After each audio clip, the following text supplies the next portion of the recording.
Even before these goals, my son calls him Sonaldo Nazario, and today he was Sonaldo Nazario because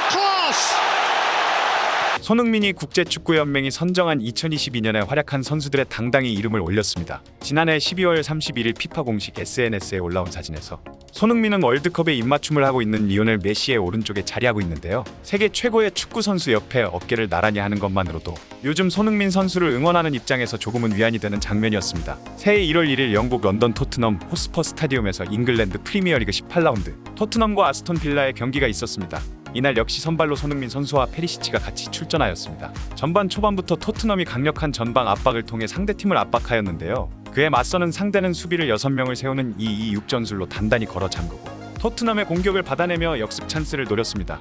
빌라는 성공적인 감독의 영입이라고 평가받았는데요. 이는 흡사한 무리뉴의 안티사커를 보는 듯하였으며 이 전략에 토트넘은 매우 고전하는 모습을 보였습니다. 과거 무리뉴 감독의 유명한 발언이 떠올랐는데요. 그는 토트넘 감독 시절 기자들이 재미없는 경기를 한다는 질문에 소위 볼 점유에 관한 스토리는 스포츠 철학에 더 가까울 것 같군요. 어떤 사람도 나는 게임에서 졌어 대신 우린 볼 점유에서는 이겼어라고 하는 걸 보지 못했을 겁니다. 중요한 건 공격의 퀄리티죠. 6대4의 비율로 볼 점유율을 앞선 토트넘은 실제 슈팅과 유효 슈팅 개수까지 모두 아스톤 빌라에게 밀리며 전술적인 측면에서도 매우 고전하였습니다. 실제 이날 토트넘은 단단히 걸어 잠근 아스톤 빌라를 상대로 중앙에서 이렇다 할 공격 루트를 찾지 못한 채 손흥민을 향한 컷백이라고는 전혀 찾아볼 수 없는 페리시치에게 공을 계속 패스하며 크로스만 주구장창 올려대는 모습을 보였습니다. 소위 뚝배기 축구만을 강조하였는데요. 혼테 감독은 여전히 자신의 축구 철학만을 고집하며 세트피스 상황으로 경기를 끌고 가면 자신 있다고 여기는 것인지 경기 내내 고구마 100개 먹은 마냥 단조로운 루트에 단조로운 세트피스 전혀 위협적이지 않은 크로스까지 보는 사람들로 하여금 답답한 장면만 연출했습니다. 이날 토트넘은 오랜만에 그리운 기록을 세웠습니다. 0대2로 패한 것은 물론이고 바로 지난 1988년 이후 35년 만에 정규리그에서 7경기 연속 2실점을 하며 부진을 이어갔고 맨체스터 유나이티드에게 빼앗겼던 4위 자리를 결국 탈환하지 못했습니다. 손흥민은 경기 도중 마스크를 벗어던지며 조금은 신경질적인 반응도 보였는데요. 그럼 자세한 내용 알아보도록 하겠습니다. 이날 토트넘과 빌라의 경기에서도 히샬리송, 모우라, 쿨루셉스키가 모두 부상으로 선발 명단에서 빠졌고 마땅한 공격진이 남아있지 않은 상황에서 마스크를 쓴 손흥민 선수와 호흡을 맞출 선수로는 브라이언 힐이 처음으로 선발 출전하여 공격의 루트의 다양성을 기대하게 만들었습니다. 하지만 페리시치도 선발 기용되었기에 경기 시작 전부터 이미 콘테 감독을 비판하는 사람도 있었습니다. 토트넘은 경기 초반부터 강한 전방 압박을 통해 아스톤 빌라를 고전하게 만들려 했고 초반부터 손흥민은 위협적인 움직임을 보였습니다. 이때마다 상대 수비수는 선을 넘는 듯한 반칙으로 일관하며 교묘하게 손흥민으로 이어지는 공격 루트를 차단했는데요. 손흥민을 통한 루트가 막히자 토트넘은 이내 단조로운 공격 루트의 패스 미스까지 이어지며 실제로 해리 케인에게는 전반 20분 가까이 볼이 전혀 가지 않는 수준의 처참한 경기력을 선보였습니다. 수비수 3인방이 우왕좌왕하며 전반에만 옐로카드를 사이좋게 하나씩 정립하며 적극적인 수비를 펼치지도 못하게 되었습니다. 케인을 세트피스 때문에 최전방에 고정시켜 놓으니 어쩔 수 없이 전 시즌 케인의 포지션에 손흥민이 내려와서 열심히 뛰어다니며 중간중간 루트에서 볼 배급을 자연스럽게 이어주며 상대팀 수비수를 끌고 다녔는데요. 전반 17분경 자신이 받은 패스를 터치하던 중 시야를 마스크가 가리면서 실책으로 이어졌고 이것이 위기 상황으로 연결되었습니다. 다행히 무사히 막을 수는 있었지만 이후 손흥민은 마스크를 집어던져 버렸습니다. 마스크를 아무리 밀착시켜서 쓴다 한들 이질감과 시야 방해를 완전히 해결할 수는 없기 때문인데요. 그렇다 해도 지난해 11월 2일 유럽 챔피언스리그 마르세유전에서 아나골절 부상을 입은 후 불과 2개월밖에 지나지 않았기 때문에 자칫 위험할 수 있는 상황에서 마스크를 벗고 추가 부상을 각오하고라도 뛰겠다는 투지를 보여준 것입니다. 경기장에서 관람하던 팬들은 환호를 하며 그를 응원하면서 한편으로는 안타까워하였습니다. 이날 마스크에 대한 해외의 반응도 뜨거웠는데요. 데일리 메일은 대한민국의 영웅인 손흥민은 마스크를 쓰고 한국을 월드컵 16강에 진출시켰다. 그런데 이날 경기 중 불만 섞인 모습으로 마스크를 집어 던졌다고 보도했습니다. 풋볼 런던 역시 부상으로 몇 주간 결장했던 손흥민이 마스크를 벗고 경기에 임했다. 마스크가 매우 불편했던 것으로 보인다고 보도하였습니다. 이날 손흥민 선수의 활약에도 수비를 두텁게 하며 버틴 아스톤 빌라의 골문은 쉽사리 열리지 않았는데요. 전반 40분 케인의 헤더는 수비의 슈퍼세이브에 막혀버렸고 전반 43분 손흥민의 프리킥은 골키퍼 정면으로 향하였습니다. 후반전은 달랐습니다.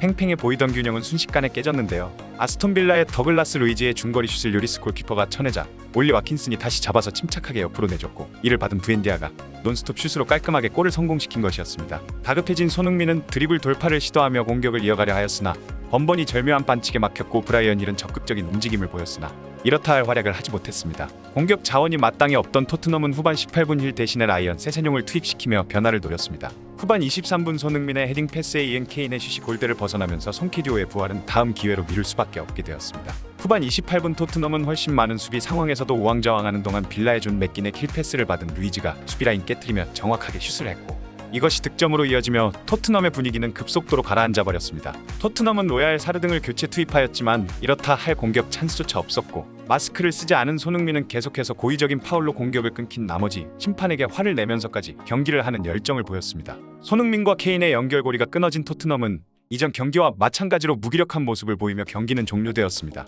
송키듀오가 답이다. 과거 무리뉴 감독이 전술 변화를 시도하다가 마지막에 내린 결론이었는데요. 콘테 감독은 아직 결론이 나지 않았나 봅니다. 송키듀오를 통한 강력한 한 방을 좀 더 꾸며줄 공격진이 필요한 듯 싶어 보이지만 케인은 공격수니까 최전방에서 압박하다가 헤딩하고 손흥민은 윙어니까 페리시치보다 뒤에서 윙백 커버를 하도록 지시하여 이 둘의 조합을 더욱 느슨하게 만들고 있는 듯 보입니다. 의문이 드는 점은 수비가 공격을 잘했으면 공격수를 했을 텐데 공격수인 선수를 중앙에 박아놓거나 수비를 시키고 수비가 올라와서 윙어 역할을 하는 것이 현대 축구의 완성형 전술이 맞나 하는 생각이 듭니다. 맞는다면 왜 계속 결과는 이런 것인지도 모르겠는데요. 이날 손흥민은 풀타임을 소화한 후 매우 지친 모습이었는데요. 이에 상대팀 선수들은 경기가 끝난 후 손흥민을 위로해 주었습니다. 경기 후 매체는 프리미어리그에서 가장 치명적인 공격력을 자랑하던 듀오가 무너졌다. 이를 책임질 수 있는 사람은 단 한 명이라며 콘테 감독에게는 세 가지 문제가 있다. 일단 반복적인 수비 전술로 인해 선제 실점 경기가 10경기로 늘어났다. 토트넘 선수들은 수동적이고 컨트롤이 되지 않고 있다라고 밝히며 토트넘의 단조로움과 창의성 없는 공격, 수비 불안의 우려를 표했는데요. 이어서 손흥민과 케인의 위력이 흔들리고 있다. 확실한 경쟁력을 갖춘 선수들이지만 현재 토트넘 전술은 둘을 제대로 이용하지 못하고 있다.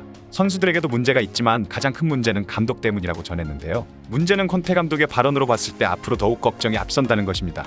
경기가 끝난 후 콘테 감독은 수비의 문제점보다 공격의 부족함을 지적했는데요. 콘테 감독은 중앙 수비수에 대해 묻는다면 그들은 좋은 경기를 펼쳤고 두 명의 미드필더도 마찬가지다. 윙백도 준수한 역할을 했다. 그리고 상대가 내려앉아 수비를 했기 때문에 우리는 공격에서 어려움을 겪었다라고 밝혔습니다. 감독은 그런 전술을 예측해서 스쿼드를 짜는 자리인데 예측을 못했다는 뜻인지는 모르겠습니다만 발언에서 더욱 주목해야 될 부분은 선수 영입에 관한 것입니다. 계속해서 문제로 지적됐던 에릭 다이어, 벤 데이비스 등을 대신해 새로운 수비수를 겨울 이적 시장에 영입해야 한다는 의견과 충돌하고 있는 것인데요. 콘테 감독은 중앙 수비수 영입은 겨울에 없을 것이며 공격수 영입에 집중하겠다라는 소신을 이어가고 있습니다. 물론 콘테 감독의 말도 일리가 있습니다. 자신만의 소신도 중요하긴 합니다만 그렇게 치면 과거 무리뉴 시절은 훨씬 안 좋은 스쿼드로도 리그 1위까지 간 마당에 선수에 맞게 전술을 짜야 되는 것이 아닌가 하는 생각도 듭니다.